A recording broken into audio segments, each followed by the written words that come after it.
Good morning, everyone, and thank you for joining us. And I uh, I just want to introduce myself. My name's Carl Dalton. I'm a social worker by training. I'm also the Chief Executive Officer of Dalton Associates. Um, Before we begin today, I just want to recognize the life of Sergeant Eric Mueller, who was lost in the line of duty. Um, and I know our hearts and thoughts and prayers go out to all police officers and their families out there in the OPP, but especially Eric's family and his two colleagues who are still recovering from the injuries sustained in that. Today, um, we our Mindset Matters program or session is really based around some stories, I think, and a relationship that was about that spurred positive change out there. And as we get into that story, I think I just want to recognize that some of what we talk about has this story originated on what would have in 1991 and perhaps now would be a routine house call. And so some of the subject matter is going to sound similar to what our province and our country has been experiencing in the last year with the violence and the murders of police officers across the country. So just want to give that caveat as we get into this. We'll talk more about obviously the differences between then and 1991 and now. But by any means, if you need to step out, pause. This session will be recorded. You can come back to it later on, and by all means, understandable. So, Kim, do you want me to introduce the guests, or do you want to go through housekeeping first? I will go through housekeeping quick just so we can get it out of the way, and then we can just roll right into conversation. Okay, go ahead. Yep. All right, so we just want to welcome everybody to the Mindset Matters series, where shared experiences connect people. So I'm Kim, I'm a care manager with Encompass. I'm a retired police dispatcher with the OPP, and I'm so happy to be a part of the series today and introduce our guest speakers. Today, we are really privileged to have Joe Roberts and Scott McLeod with us to look back at a situation that occurred in 1991 when OPP officer Scott McLeod answered a distress call regarding a man with a gun who was threatening suicide. Just another addict going to jail was Scott's first thought. That arrest ignited a transformation that set Joe on a pathway which moved him from living on the streets of Vancouver as a homeless Skid Row addict to where he is today, a CEO and expert on resiliency and change. Today, we have the fascinating opportunity to look back on the story from both perspectives and to understand what was unique about his interaction that resulted in such a positive turnaround. Are there lessons that can be learned or applied, or was this a one in a million experience? So a couple of housekeeping points before we begin. We have purposely disabled cameras and microphones so that everyone can participate anonymously. Like Carl said, we will record the presentation. It will be hosted on the Encompass site, and that will allow access for anybody who's missed it or if you wish to watch it again. If you have any questions, please submit them in the Q&A feature on Zoom. Those questions will be read out by the Encompass team. So with that, I will let Carl introduce our speakers, and we'll get started. Sure. Well, let me start with retired OPP officer of 35 years, Constable Scott McLeod. Good morning, Scott. And thank you very much for joining us and sharing part of your story. Scott is, from what I got to know of him when we've talked, he's a pretty humble person, and certainly when he first had his interaction with our other guest Joe here, didn't expect that we'd be talking about it today. That's for sure. So welcome, Scott. And Joe Roberts, for those of you listening, Joe has countless accolades, but probably, the beginning of his story started with living on the street and becoming homeless, struggling with mental health, addiction, hopelessness, discouragement. And Joe, through a series of events, one of which we're going to talk about today was his interaction with Scott McLeod, turned his life around. and created, I guess, almost a storybook. Although I know there's several dark patches in that story, but where Joe has become an advocate for positive inspiration, became an advocate for homelessness. He became a successful CEO, business owner of a multimedia company. He then if that wasn't enough, he pushed a shopping cart nearly 10,000 kilometers across Canada to raise awareness on homelessness and mental health and addiction and change. And now he continues to do inspirational speaking.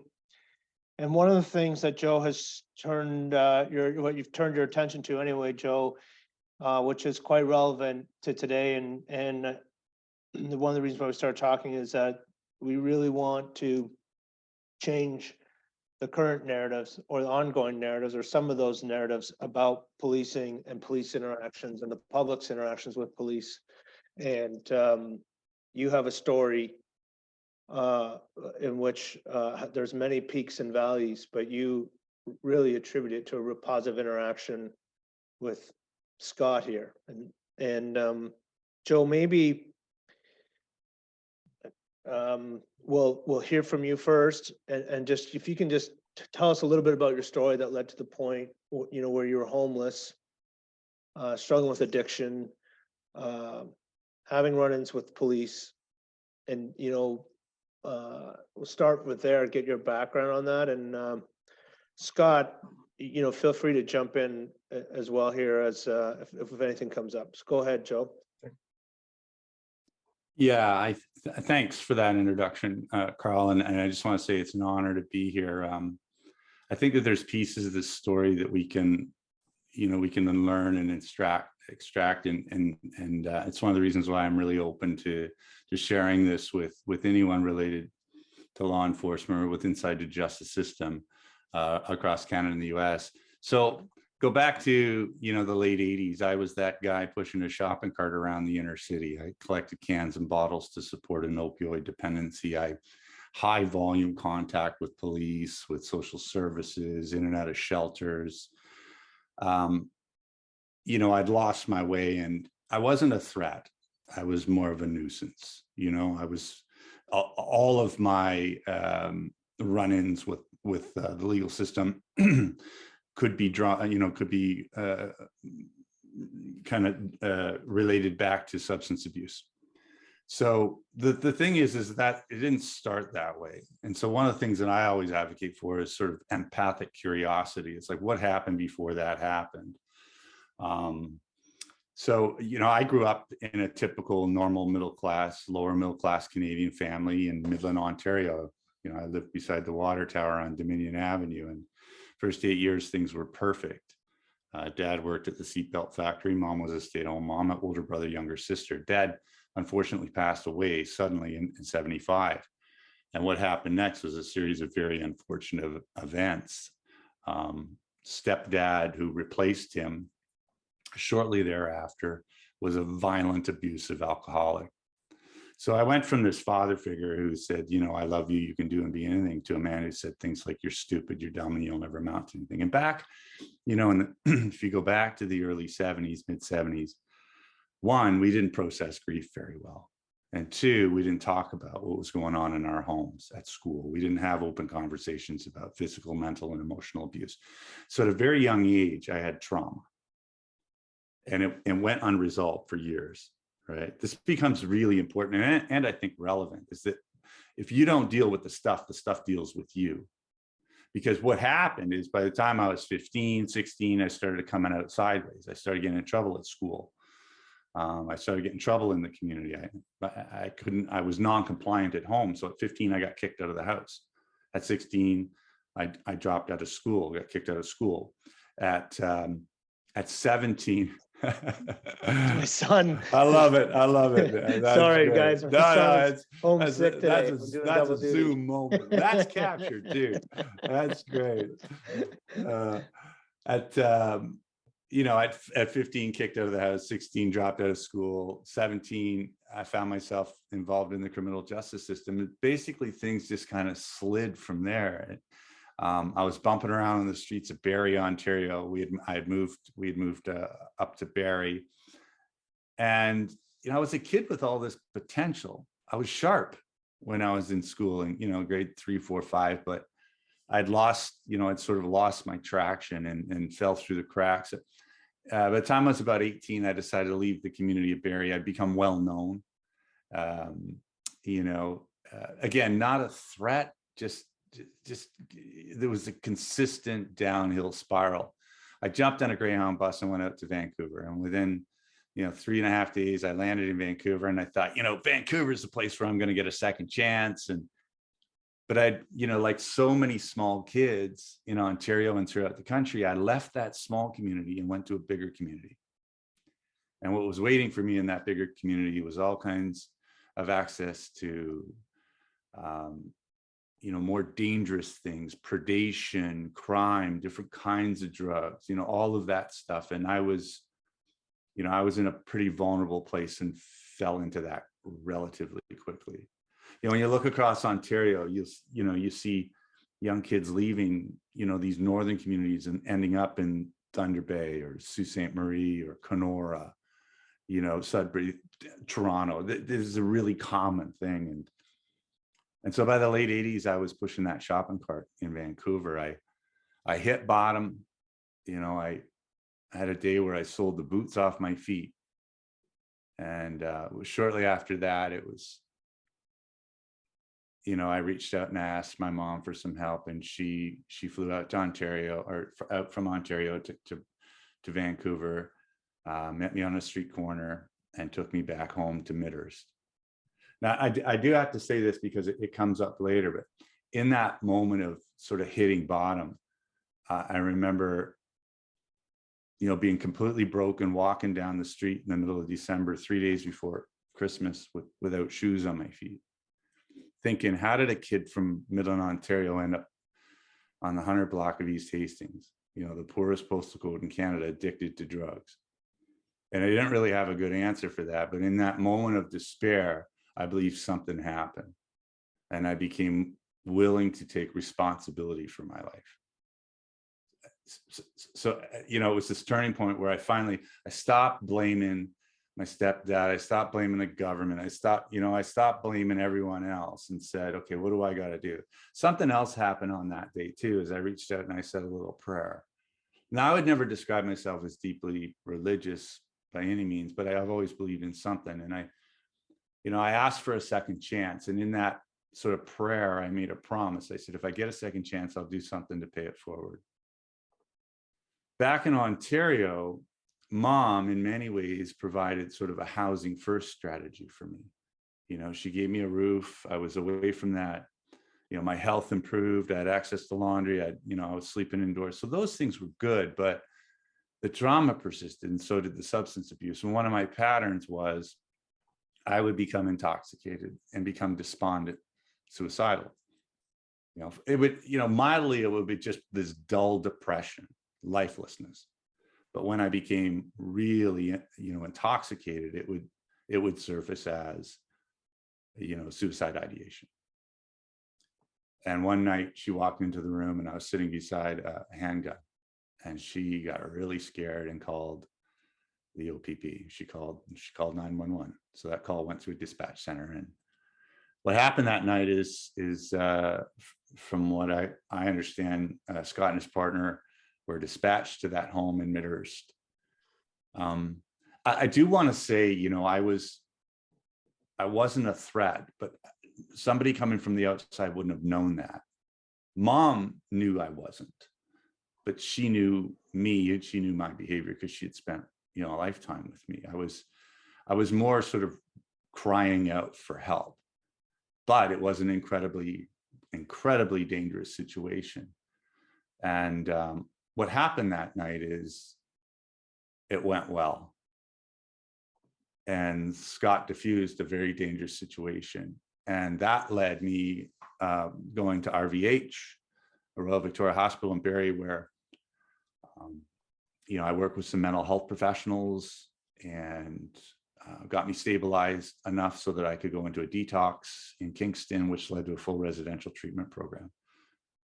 Now, when I look back at that moment, I need to say this. I never thought police would have been the actor in my life to create that transformational change. I didn't have a warm, fuzzy relationship with police. And that, to be honest, is totally on me, right? But I never saw them as someone who had my best interest in mind. And yet everything that happened from that moment forward can be traced back to that call.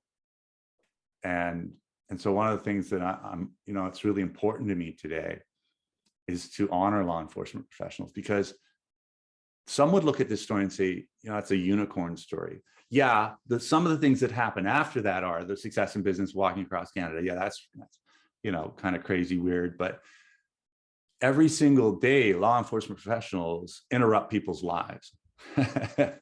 And people get arrested for drinking and driving. People go to jail for doing crimes that are related to substance abuse or mental health or whatever. Those interruptions oftentimes are the catalyst of change. And I know because I sit in rooms where there's 100, 1,000, 25,000 people in long-term recovery, 95% of which had some law enforcement interaction. What they are not doing is going back and writing a letter saying, "Thank you for arresting me."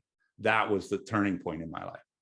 That gave me time to think about the direction my life was going. But those happenings are as perennial as the grass is green. We just don't hear enough about them. And so we go from carnage to carnage to carnage to carnage, not knowing that the last 10 years or the last 5 years of service has actually produced a number of those, because those people aren't stepping forward saying, yeah, it all started back when that happened. And I mean, there's lots in your story, Joe, but Scott, can you comment just on that a little bit? When you've 35 years in, as if we use Joe's words, carnage to carnage to carnage, and I know it's different times then, but still, did you have any reflection on the job or with your partner or your colleagues around what sort of changes were coming, or what changes you were impacting, some of the positive things that might relieve from some of the more, distressing calls or maybe traumatic or tragic incidents that you had witnessed as an officer? I guess to start out, this is 30 years ago. 30 years ago is very, very different from today. Mm-hmm. We didn't have the volume of mental health calls that they have today. It didn't cross my mind that I was walking into a mental health issue. I disagree with Joe in one aspect. This was a dangerous call until we could get to a point where we could decide it wasn't dangerous anymore. It was a man with a gun. And as we've seen in today's society, very often that person with a gun turns that gun on the police to have the police do what they can't do. So it was a dangerous call.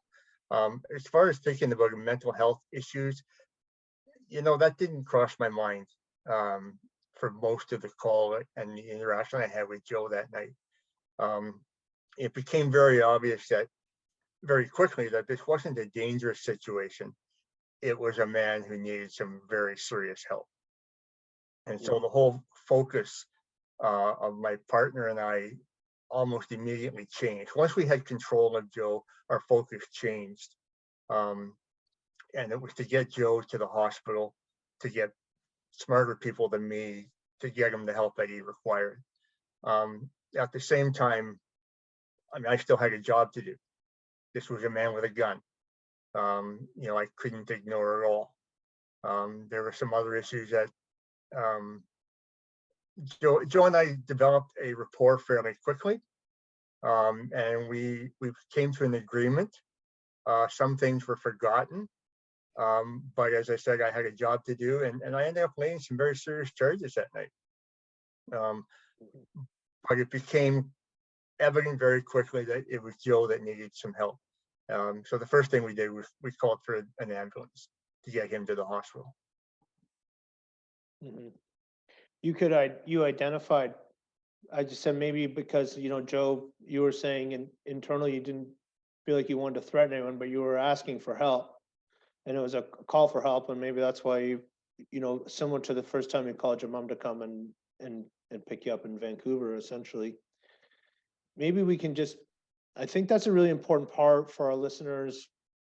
It's an important part of the story of asking for help and reaching out for help. And I think the dynamic between you, you know, your relationship evolved, but, you know, like you say, Scott, it's a really different time then. You know, if we fast forward to now, not only are police officers getting more and more mental health calls that they're having to respond to and treat people who are struggling with mental health issues or severe mental illness or poverty, addiction, all of those, but also we're getting more and more first responders, perhaps because of the exposure to that and exposure to the current events and the narratives, that we're getting more and more police officers and their family members reaching out for help and saying, you know, and they're reaching out for help probably for different reasons, but under this umbrella term of that we're calling mental wellness or mental health. And, you know, that's why Encompass exists. So I just wonder if we can talk a little bit about that, if we just and pause on the as the events unfold and just talk about what does it mean to ask for help, Joe, and what were some of the barriers to asking for help? You know, I know you hit rock bottom, soldier boots. There's probably some physical evidence, I would call that was saying, hey, I'm in trouble here and not. But what else? You know, what's taken some strength and probably continues to take strength to do that. You know, I don't know if it's something that goes away. No, I don't. I think there's a number of things. I think that one of the positive things that we're seeing that's come out of the last 3 years, and you know, is that there is an accelerated conversation on mental health and wellness. I lived in the illusion of self-sufficiency for years. Let me unpack that. There's a bunch of things: cultural values, my gender, right? It's like men don't ask for help. Men don't show their emotions. Suck it up, buttercup. You know, it's kind of like this isn't a, you know, this isn't a check into the corner of the boards playing hockey. Sometimes you don't got this, you know, but I lived in that world of I got this, I got this, I got this, I got this, I got this, until I didn't have it. And I think that, you know, one of the things I've often said when I talk and I do wellness conferences or safety conferences, and I'm talking to a predominant male audience, not to separate, because it's not really about gender, but to sort of dispel this idea, is that the heaviest thing that I ever lifted in my life was my hand for help. The hardest thing, even when I'm walking down the street, bootless, homeless, hopeless, thinking about the darkest things that you can imagine. I'm not thinking, how can I get out of this? How could somebody else support me in this? Who could I call? You know, so I find that very interesting, because it is difficult for folks who have sort of run their own show for a long time, that when they get painted into a corner and they need to flex that self-care muscle, it's not strong enough for them to pick up the phone. It's not strong enough for them to say. And then all the stigma that's attached to that. Am I going to be ridiculed? Are my workmates going to say, oh, you know, right? And so I think that we need to get rid of that. One of the things that I discovered when I finally did raise my hand and ask for help and got into that sort of safe environment is that my voice did matter and people did give it a crap. It wasn't what I thought it was. And at the end of the day, if, you know, there was going to be some blowback for that, well, that's okay, because that's what I needed to do to preserve my life. You know, and if so, yeah, I think that, yeah, I think that's absolutely huge, is, you know, having that interaction with Scott and getting a chance to go and work with mental health professionals, getting a chance to get into the recovery community, taught me that weak is strong. The other thing is having the courage and vulnerability to stand in front of a group of people and, you know, pour my guts out in front of 1,000 police officers or whatever at a conference. I always get a guy or a gal come up to me afterwards and go, you know, you've been reading my mail. That's big pieces of that are my story. Right. So I Yeah, think by doing it, you create a space for other people to feel safe in. And I think that's so important today, because there's so many folks, maybe even listen to this call, that over the last couple of years, they've been carrying a weight. It's just heavy all the time. And that maybe you don't have to push a shopping cart in the downtown east side and be addicted to heroin to feel hopeless. People feeling all kinds of hopelessness lately. We talked about, one of the things that wasn't mentioned is the visceral hate towards police today, and the incivility. Yeah, the mental health calls are up. There's also way more weapons in society today than there ever were before. But there's this, this anti-police sentiment that's out there. When I was a kid, people, little boys wanted to be a police officer. They want to be a fireman. And all the TV shows showed where the good guys always won. It's not where we're at today. So I can't imagine how that would impact somebody who's out there every single day putting their life on the line, seeing and experiencing the things that they're experiencing. After a while, it's like, I can see how it'd be easy to say, screw it.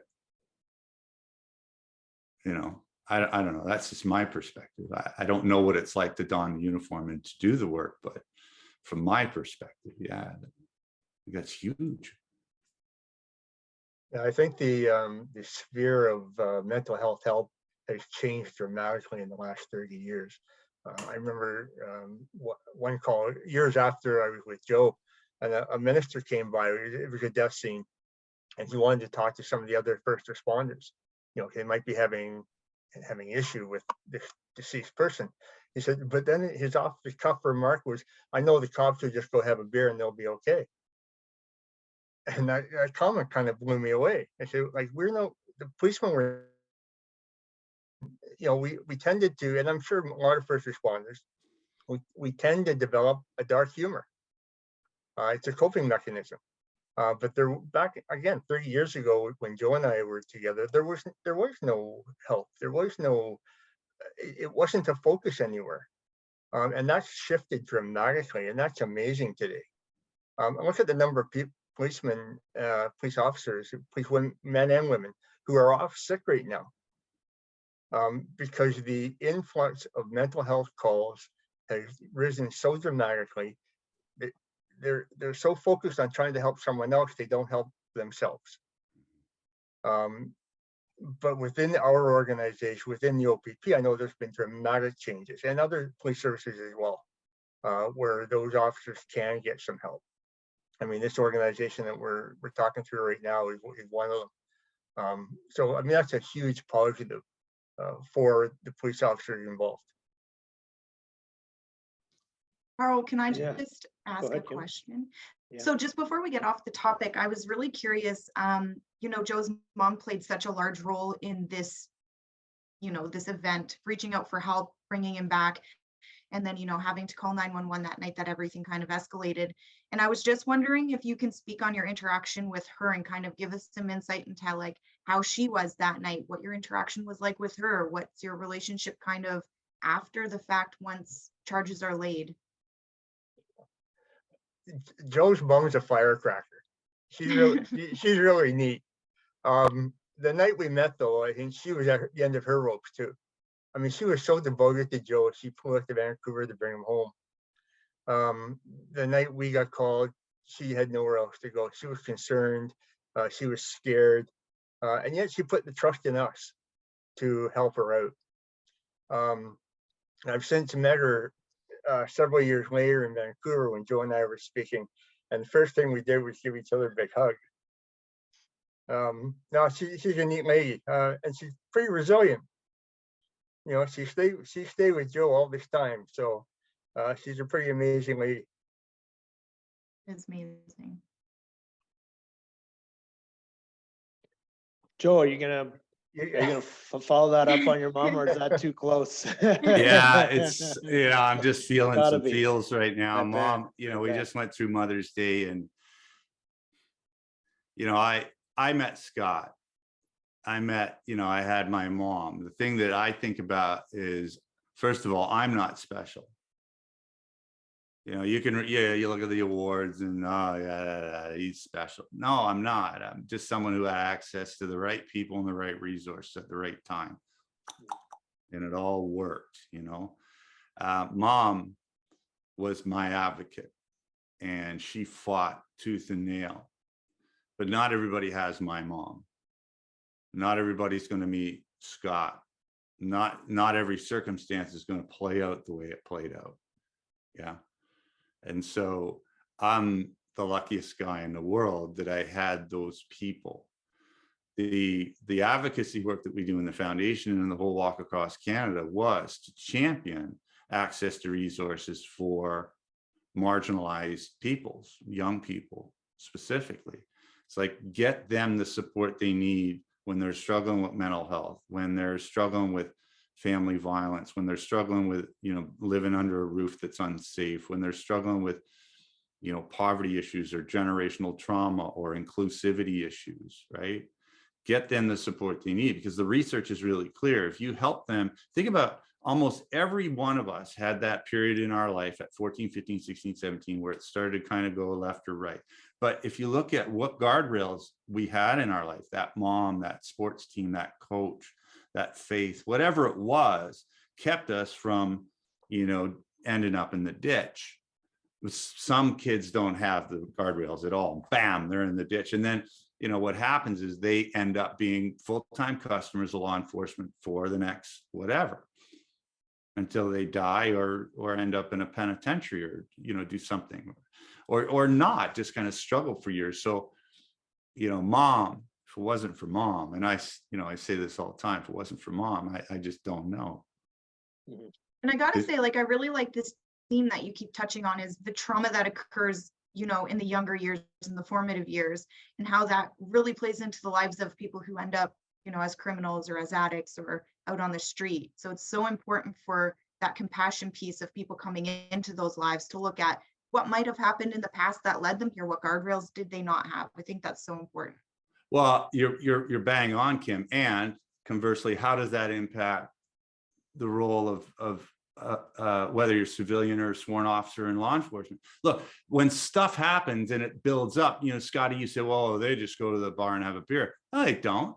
That stuff stays with you. That call, that whatever it is you saw in the ditch, that no human being should have to see and then see again and again and again and again.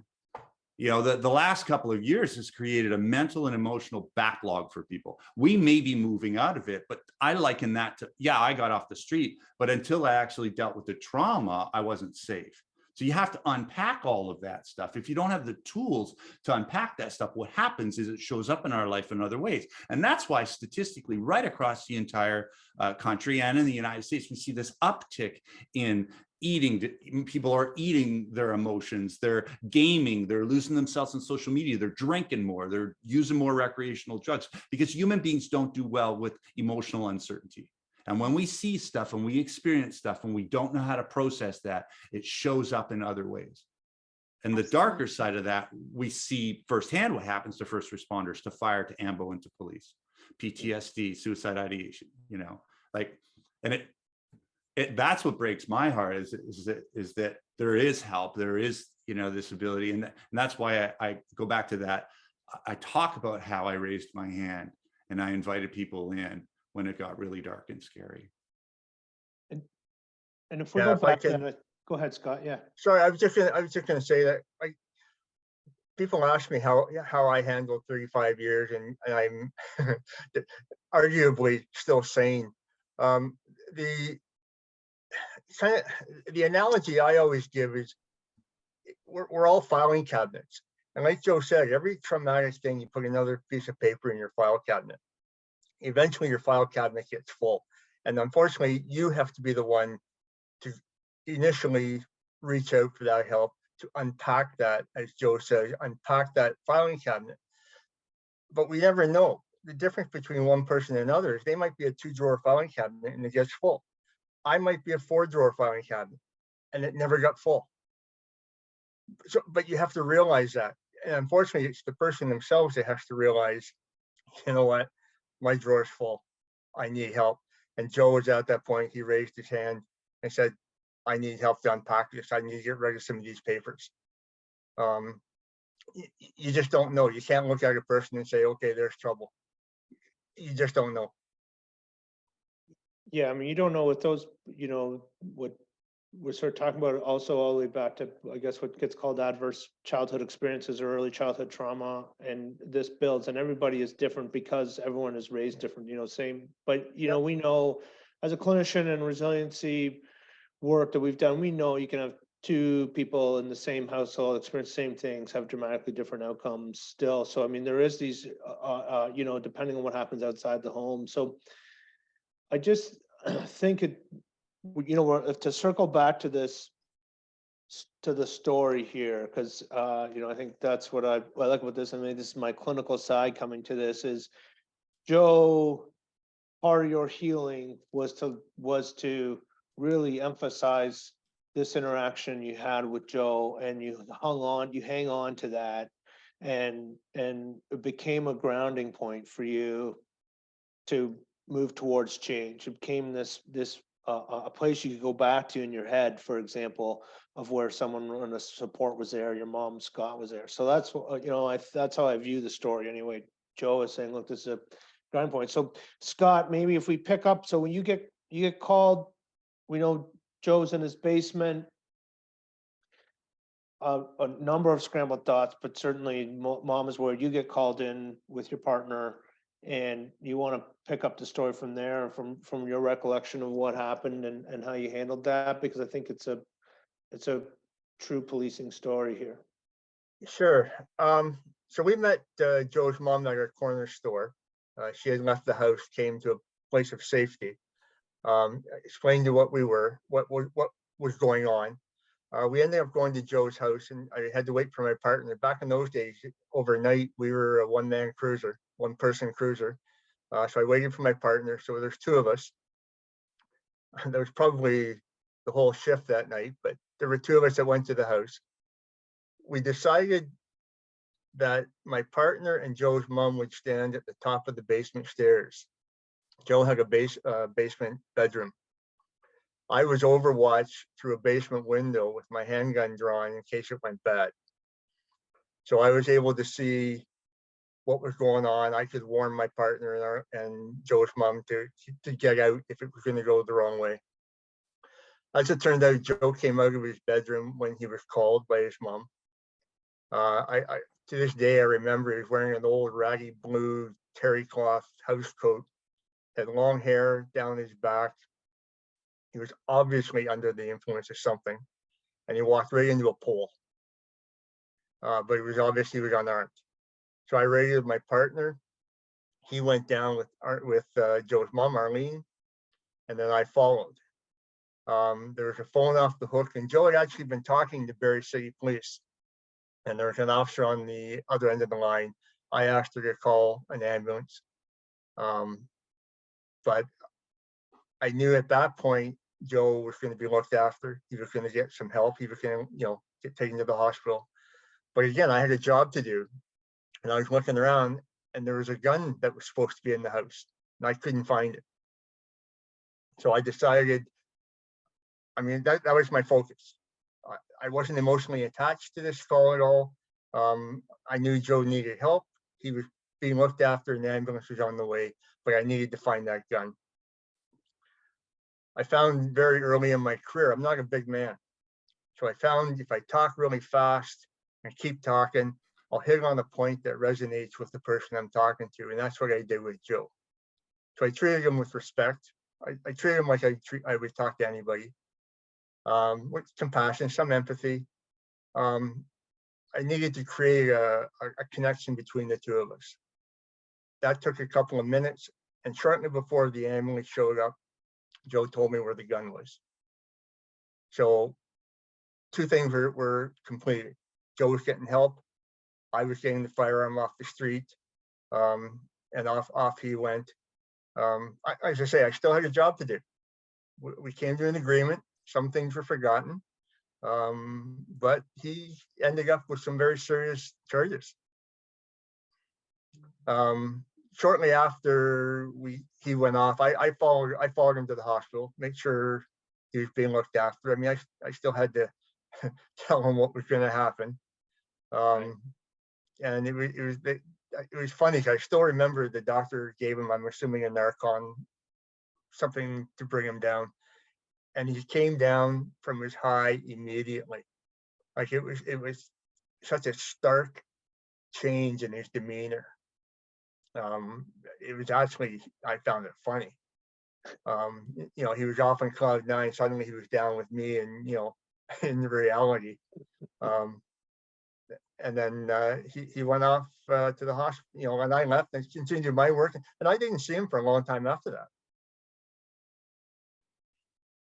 Yeah. Maybe tell us, I'm just trying to put myself in Joe's shoes, actually. If you were to come into my house and, you know, you have a fairly, you know, you have a warm, welcoming face, Scott. You're a handsome guy. You've got a nice smile. You've got a tone of voice, but there's empathy in this story, right? I mean, you had a job to do. You laid some pretty serious charges, which, you know, Joe can talk about it in a minute, or on the impact of those, but you did your job, but you still followed through, you know. And there's always when you tell the story, and I've had a chance to hear you tell it before, there's a level of compassion even in how you tell the story. You know, you're going to follow up with them. You knew you had to get an ambulance. Once you secured essentially everybody's safety, and there was a level of care that in your actions that were mostly legally motivated, you know, following up to do what you had to do as a police officer. It's funny. I don't find that remarkable. I treat him like a human being. I treated him like I would treat my next door neighbor. We had never met before. We weren't enemies. So I treated him like I was talking to my next door neighbor. You know, I needed to get some information. I mean, yelling and screaming is not going to get you that information.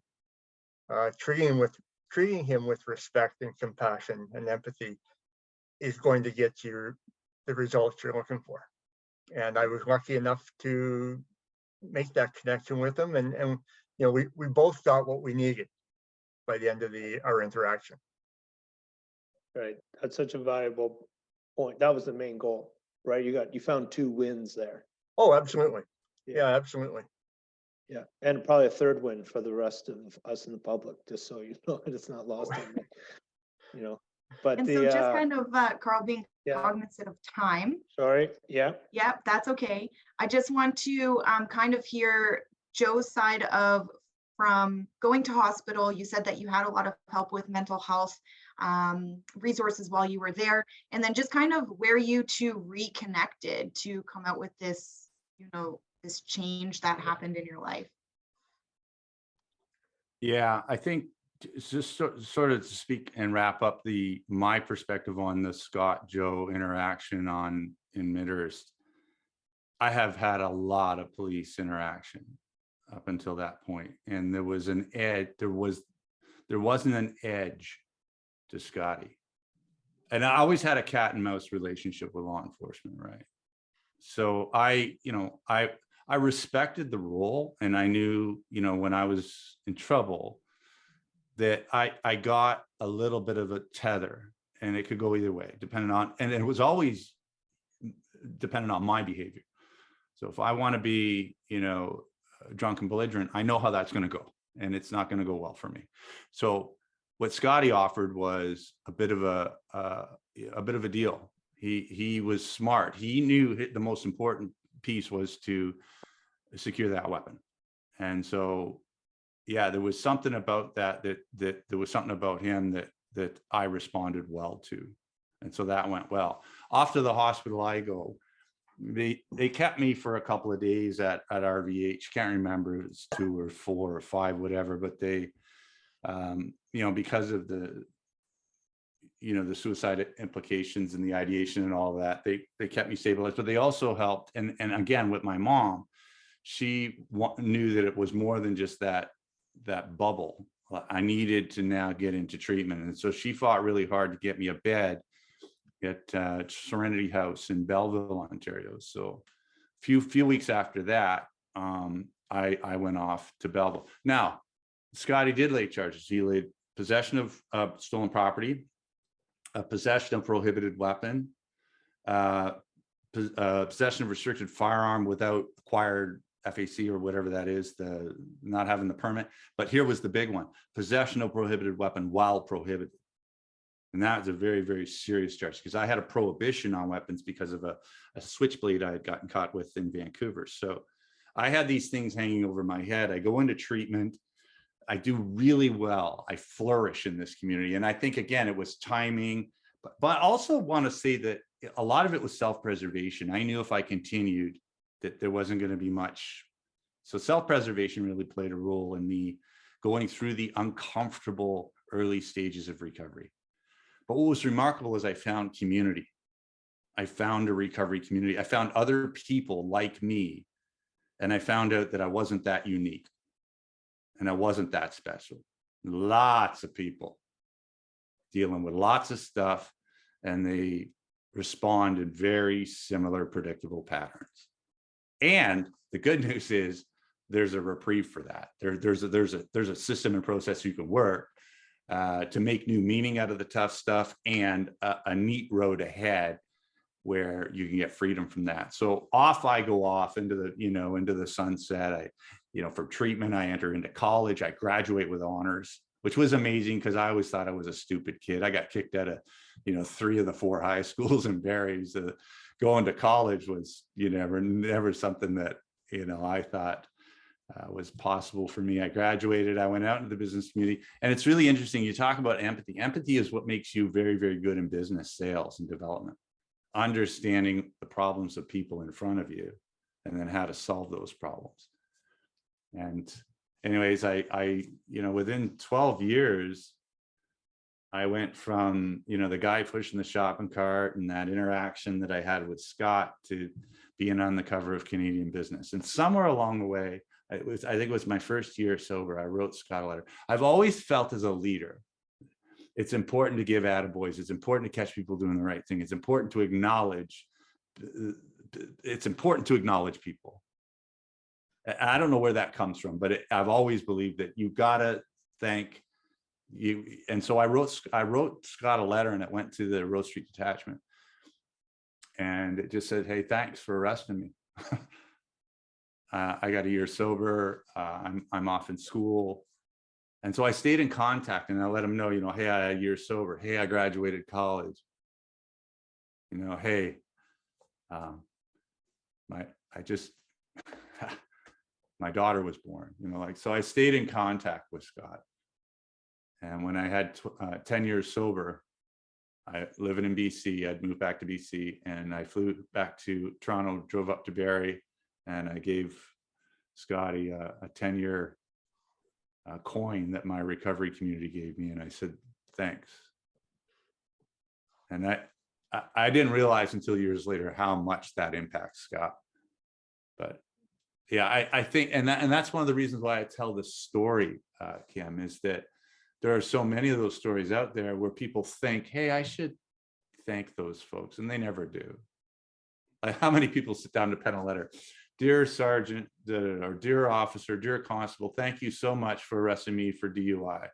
That was the catalyst that got me sober. Thank you so much for throwing me into, those charges landed me in prison. And as a result, I rethought my life, and now I have 5 years clean. I have a painting business, and my kids are back in my life. But that stuff is perennial as the grass is green, and folks need to know that. That's amazing. And Yeah. Scott, how did you feel when he showed up at detachment? Well, it's funny, you back up a little bit. It was about a year later when, as you may know, Kim, I got called into the sergeant's office. And as a constable, that's not always a good thing. But he had a letter, and it was from Joe. And there's something about the letter. It was a turn of phrase, or it's probably just the tone of the letter. And I thought, you know what, rather than my sergeant or my staff sergeant writing back a form letter, I'll write the letter. So I wrote back to him. I had time. So as Joe said, over a number of years, he found out he got out of college, he's cleaned up, he got married, he had a child. And each time I went, oh, that's really nice. That's really nice. He's out west. Oh, that's really nice. And then it was the 10-year mark. So it was 10 years later, and as Joe said, this is the emotional part for me. That's when he came into my office, and as you know, Joe, he makes a point by telling a story.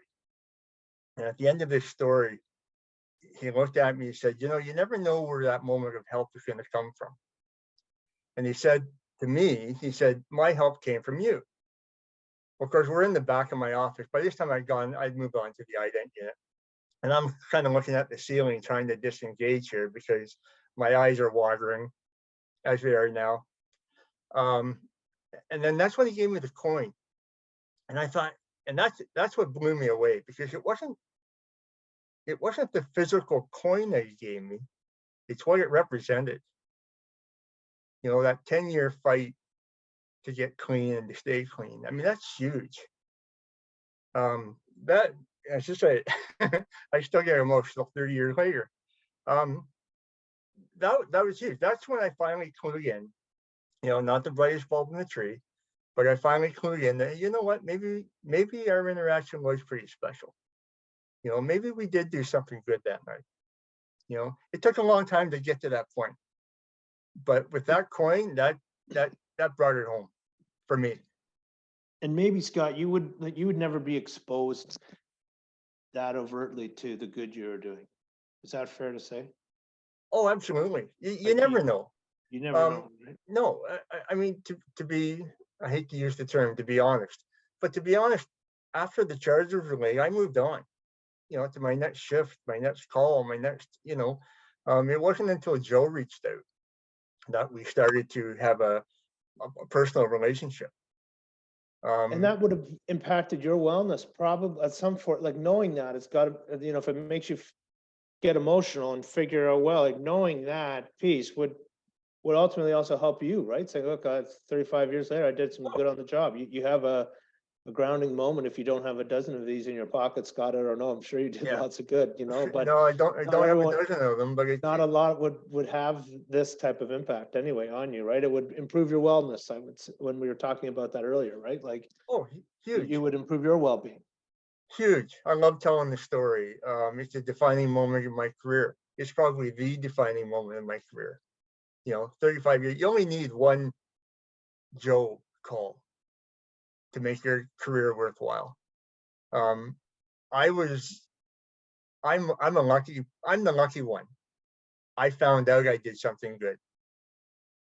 99% of the officers out there don't ever know that. And yet every day they do something well. Every day they affect someone's life. They just don't know it. You know, I was the lucky one, and I found out, and you know, yeah, it makes me feel great. Yeah, I can just imagine, you know, that we have this event, you know, and if everyone could have their critical event that you could hang on to, it's really what you need, right? I mean, we have all these resources that we need to have around us, and those things make us resilient far more. But finding the inner strength or the focus, you know, and to have that prayer, Joe, or to have that wish out into the world saying, look, I got to have another chance, and to find that sort of sense of hope is to find that sort of grounding moment that somebody cares. And I think that's the story that, you know, is both not only inspirational, that change does happen, but it's also a story in which, how does it happen? How do you find individual ways? How do you raise the heavy lifting you did was raising your own hand, I think you said, Joe. And I think one of the ways you do that is through reflecting on a relationship or an example like this, where that had several threats to it in both your lives, but also, you know, elevated beyond that, I think is really beautiful. Kim, I know you want to turn this over to questions, and if I'm going over, let me know. But I just would want to talk about, because one of the key things, or one of the pieces here that's evolved from this, is this push for change. And we've talked about it, pushing the shopping cart, but I just think it was your commitment to your prayer Joe, is that you're gonna pay it forward. I just wonder if you could talk a little bit about what Push for Change was, and it certainly you included OPP in that, and they were along the way and a key piece of it, you know, and a key piece of this. These stories, we hope for everyone, is that we really know we need to wrap around first responders, police officers. We need to make it a community safe for police officers. We need to involve them in our communities and also create community alongside them. So I think, Joe, this story of Push for Change is that, if you could share it.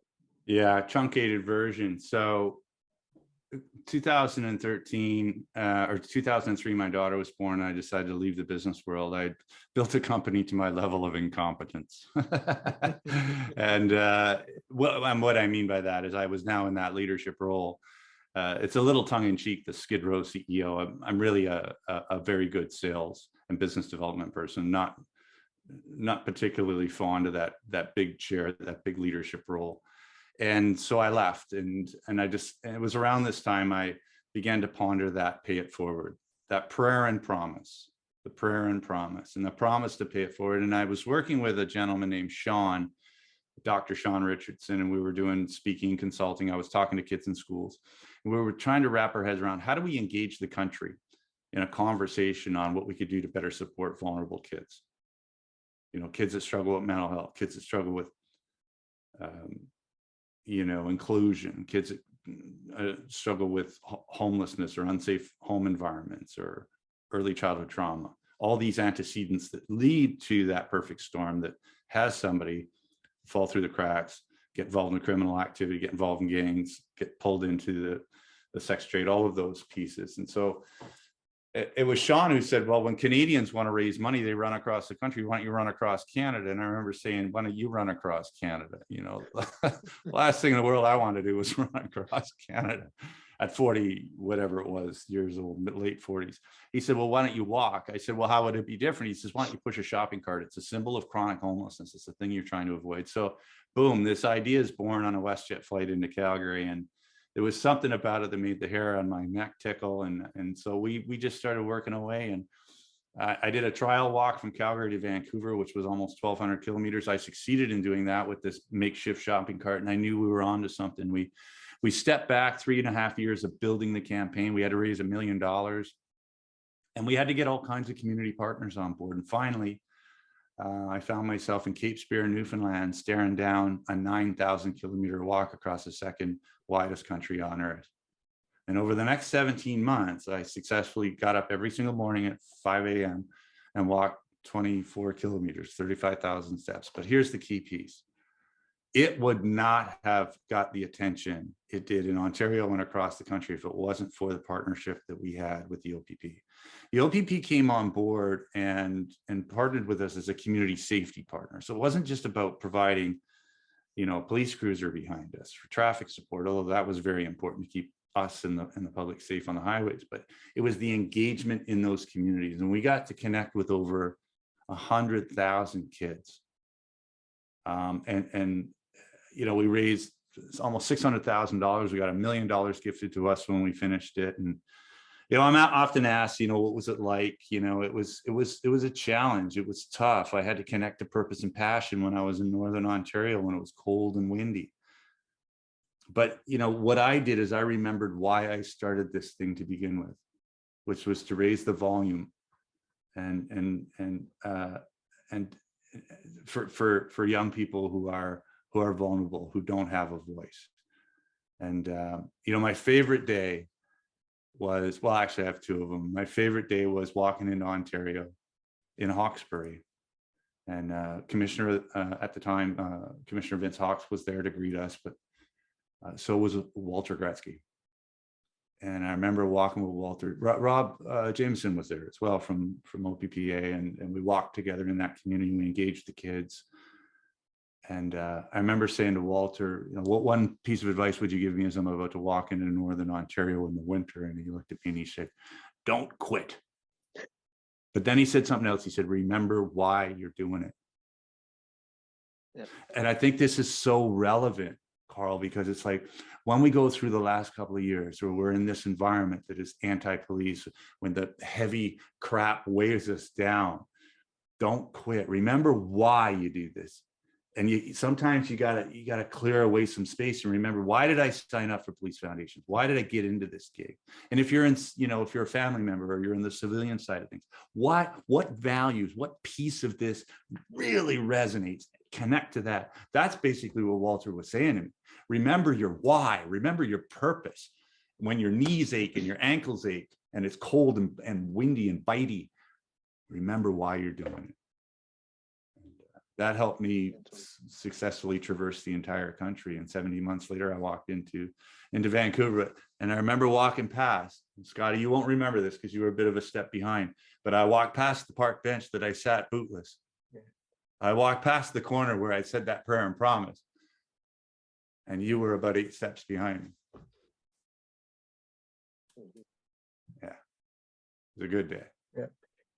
Hey, Carl, if I can just share a personal story. And Joe, you talk about Scott being the influence in your life, and I want you to know the influence, Joe, that you were in my life. So I've been with Dalton Associates now for just under a year, but previous to that, I spent 21 years with the OPP as a civilian communications operator. And in policing, and Kim and Scott, you can relate to this. It's a lot of black and white, good versus bad, us versus them, good versus evil. And that's what it is. It's the good guys versus the bad guy. And I really thought of that when it came to homelessness, when it came to addiction. I thought, you chose to be addicted. You chose to live out on the street. And then along comes this guy pushing a grocery cart through my city, talking about how it wasn't a choice, talking about trauma, talking about adverse childhood experiences. You know, really, really opened my eyes. And I can be honest with you, that was a trajectory for my career. And that is why I'm doing what I'm doing now. Because you talked about how addiction, it's a symptom. It's not the actual problem. It is a symptom of something that's far bigger. That really opened my eyes to mental health as well, especially when it comes to mental health with first responders. So that really pulled back that layer for me, really peeled back the layer of addiction for me as well. And I started doing things in my life. Like now I always carry socks in my car. I always carry Ziploc bags of socks. I never carry cash, but when I see someone on the street and I can say to them, hey, I don't have any cash, but would you like some clean socks? And I can't believe how many times people have been so incredibly grateful for a pair of clean socks. I didn't know that before Joe Roberts came along. I'll go up to someone and again, I don't have any money, but you know, do you want to run over to Wendy's and we'll get something to eat and whatnot? And I look at that now and I don't look at homeless people or addicts. I see someone's child sitting there. I see someone's kid sitting there. And the one thing that I really learned from you is in kindergarten, when you ask a child what they want to be, no child ever says, I want to be addicted. I want to be living on the street. I want to be trafficked. I want to be abused. No one who's living on the streets now or is addicted ever started out wanting this for their life. And I never realized that until you came along. I looked at it so much of it being a choice. And well, you know what? This is what you got yourself into. But you really removed that callous from my heart and allowed me to continue. And like I say, not only the trajectory of my career, but in my personal life as well, my own personal growth and development. And again, as you took the time to tell Scott, I always said, if I ever get the opportunity to tell Joe Roberts what he's been to my life, I want to take that opportunity. So I thank you, Joe. I thank you that the lives that I'm allowed to affect now is because of what you did, because you chose to tell your story and you chose to share that with all of us. Now I get to go and be an impact on so many other people, on our law enforcement officers, civilians, our families. And I just, from the bottom of my heart, I thank you so much for having the courage to tell your story. Yeah, thanks, Susan. I appreciate that. There's Yeah. big impacts all around as this story, as they're telling this, but also a lot of feelings. I appreciate that, Susan, and sharing that as well. And we're not aiming to make anybody cry today, but gosh darn it, sounds like we're on the trajectory for that anyway. And that's perfectly great. You know, I think it won't be the last time. So Kim, Dunn, and Susan, you guys, do we want to, I know that's 10 after 11 here just about, and do we want to open up to some other questions or? Yeah, so we haven't had any questions from any okay. of the participants, so I imagine we're probably answering them all as we go. I just want to take the time to thank you, Scott and Joe, for joining us today and for being so vulnerable in your stories and sharing that with, us and with the world. And I think that it's so impactful, and the really, the themes and just kind of what you have to say um, makes a huge difference in everybody's lives. Like Susan was saying, you don't always necessarily see it, but it's happening in the background. And we're just really honored that you were able to join us today and share that with us. So thank you. And Kim, can I as well just go back to the family support piece? Scott, when you talked about reaching out to like Joe's mom, reaching out and just the connection that you had with her. And I really just want to speak to our Encompass family, to our participants who are a part of the OPP. I think we would be naive to think that a mental health illness or injury only affects the member, because it doesn't. It is the entire family that feels that. It's the entire family that sometimes has to walk on eggshells because they don't know what kind of a mood their member's going to come home in. It's a whole family that might deal with addiction that becomes a result of that. Maybe there's a marital breakdown. So I really just want to tie that back to any of our participants with the Encompass program, is that know that we have connection for family support. Kim is one of our family support coordinators. So when our families are looking for help, when they're at their end to say, I don't know how to help them anymore, but I've got to get help for myself, we have that help in the Encompass program. There's a whole side to that that reaches out to families, that supports families. And I'm sure Joe's mom would say this as well. At a time, maybe a time when she couldn't help her son, she could help herself. She could try to restore her own self-worth and find that her own peace for her life. So I really just want our participants to know that for any of you out there that maybe your family member's not at the point where they're ready to seek help, if you are, we can help you. And like I say, connect with Kim as our family support coordinator, and we'll make sure that you get that help that you need, because it's so important to strengthen the entire family unit and not just focus on the member. For saying that, Susan. It's a huge part of it as well. Absolutely. So Carl, if you have nothing else. I want to wrap up and just say legacy and some of the pieces that have happened. So, here this call come into 911, whatever, 32 years ago, and Scott meets Joe, and we've taken it this far. But today, what I do is I try to share this as in many different formats as possible to reach as many law enforcement professionals to try and balance that narrative. I think that we need the good stories, and more than just the social media tripe, and not to beat that up, but the good story that the 2-second story.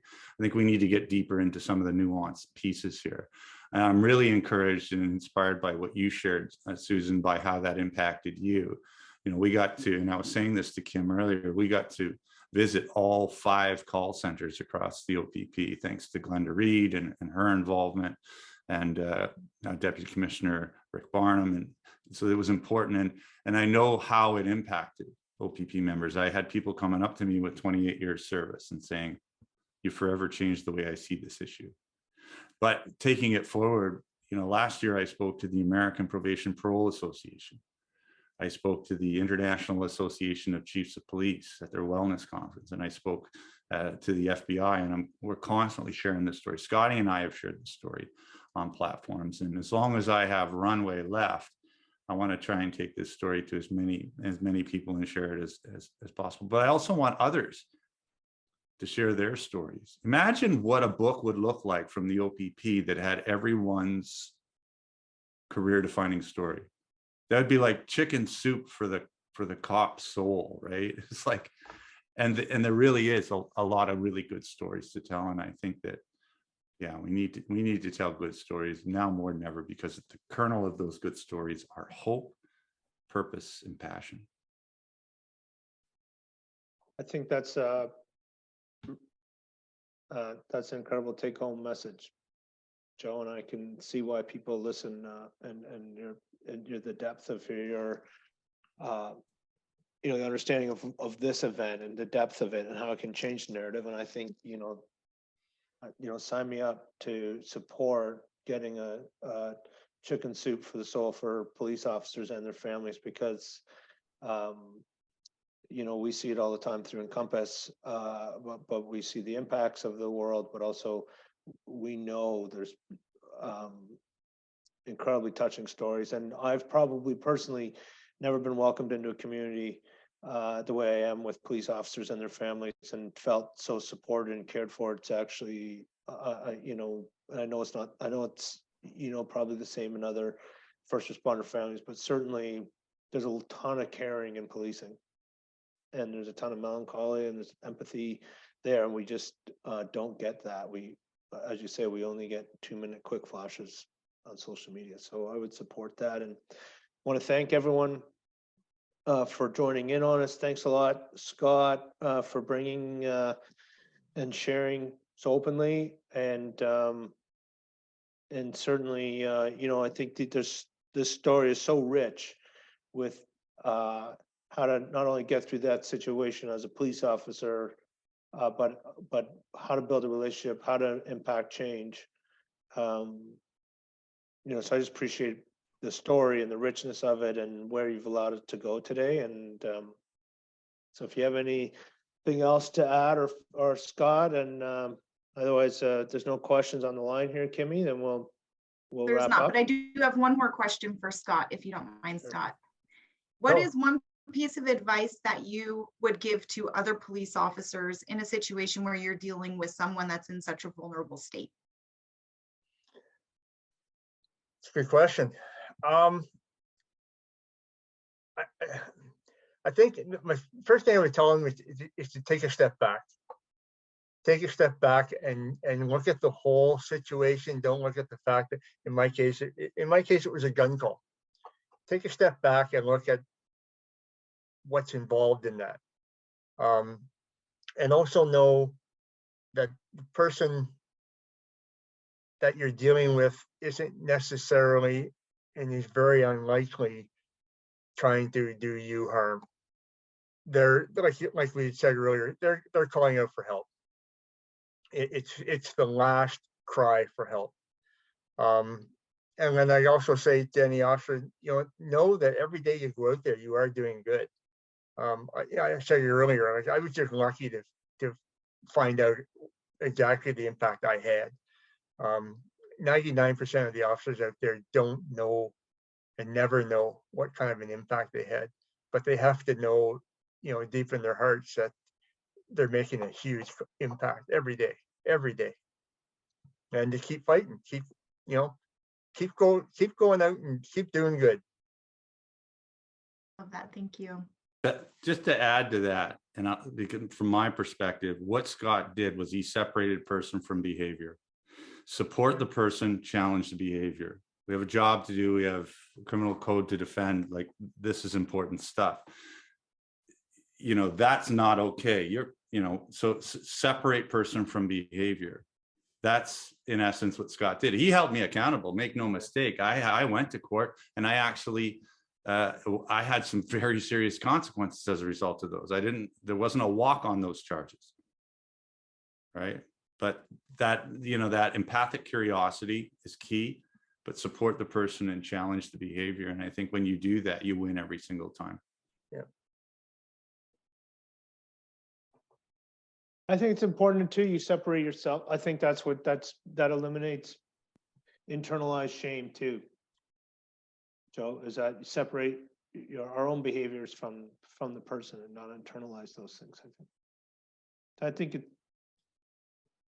Yeah, that's one of the biggest things that I learned in the first week is that I'm not my circumstances, I'm not my behaviors, and I'm not bad. What I'm doing isn't working, but I'm fine. With a little bit of work, we can change all that stuff. That's right. Yeah. So we are a couple of minutes under the 11:30 mark, which is great. We don't have any questions in the panel. So with that being said, thank you again so much for coming and sharing your story. And for all of our participants who joined, this is recorded. It will be up on the Encompass website for anybody that's missed or wants to watch again. We do have another session next month. Wednesday, June 28th. It'll be at 10 o'clock in the morning. And then it will be the last session that we have until we continue our Mindset Matters series again for the fall. If anybody needs any support, please reach out to the Encompass program. And the number is 1-866-794-9117. Again, Scott and Joe, thank you so much. Your story has been amazing, and it was such an honor to meet you both virtually today and hear what you had to say and share with everyone. Thank you. It's been a pleasure. Yeah, thanks, Thanks a lot. Kim, Carl, Susan, Eric in the background, and yeah, just thanks. It's an honor. Anything, anytime, any place. Yeah. Thanks a lot, guys. Yeah. All right. Thank you so much. It's been a privilege. Cheers. Take care. Take care.